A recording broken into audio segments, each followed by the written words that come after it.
Hello everyone, I'm Dr. Arun Gulati, working as a consultant orthopedician in Ravindra Hospital, Panipat. So today we are going to talk about CTS, that is carpal tunnel syndrome. ठीक है, तो carpal tunnel syndrome होता क्या है?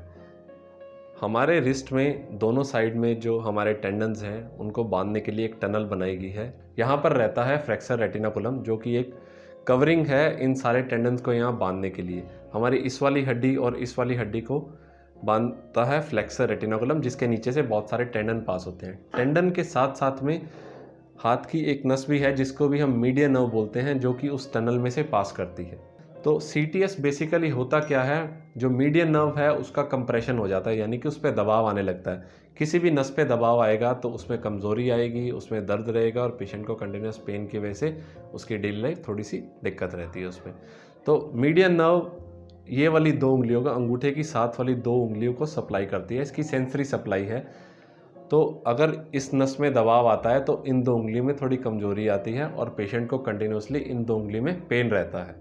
ठीक है, और क्या क्या सिम्टम हैं CTS के कार्पल टनल सिंड्रोम में? कार्पल टनल सिंड्रोम में जब भी यहाँ पे सूजन बढ़ती है तो पेशेंट को पेन इंक्रीज़ हो जाता है।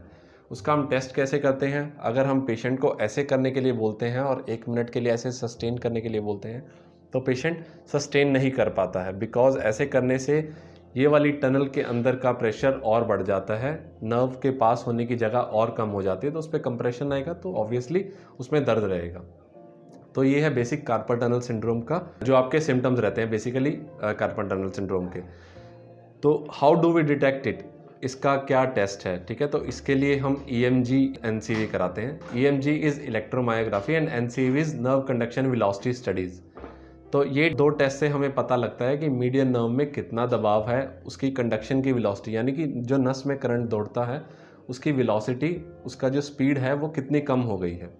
तो वो डिटेक्ट करके हमें बताता है कि इसमें कार्पल टनल सिंड्रोम है। तो now how we proceed for the treatment, हम इसका ट्रीटमेंट कैसे करते हैं? ठीक है, तो सबसे पहले तो हम कॉज ढूंढते हैं कि क्या कॉज है। बहुत सारे पेशेंट में गठिए के कारण या रिस्ट में पुरानी इंजरी के कारण या कई लेडीज़ में पोस्ट प्रेगनेंसी में इसमें प्रेशर बढ़ जाता है। ठीक है, जो कि टाइम के साथ कभी रिजॉल्व भी हो जाता है। बट अगर कार्पल टनल सिंड्रोम के सिम्टम्स जो हैं डिक्रीज़ नहीं हो रहे तो उसके लिए हमें कुछ ना कुछ मेडिसिन देनी पड़ेगी साथ में। तो सबसे पहले हम पेशेंट को मेडिसिन देते हैं जिससे कि अंदर की थोड़ी सी सूजन कम हो और पेन कम हो पेशेंट का। तो अगर इसमें सिम्टम नहीं कम होते हैं तो हम इसमें एक स्टेरॉयड का इंजेक्शन दे सकते हैं, जिससे कि अंदर की आसपास की सूजन कम हो जाती है और पेशेंट को काफ़ी रिलीफ हो जाता है। अगर फिर भी पेशेंट को रिलीफ नहीं होता है then there is only one go, हमारे पास सिर्फ एक ही चारा है उसका।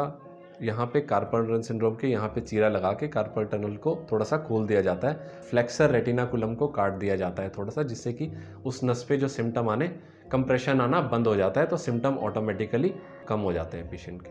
Thank you.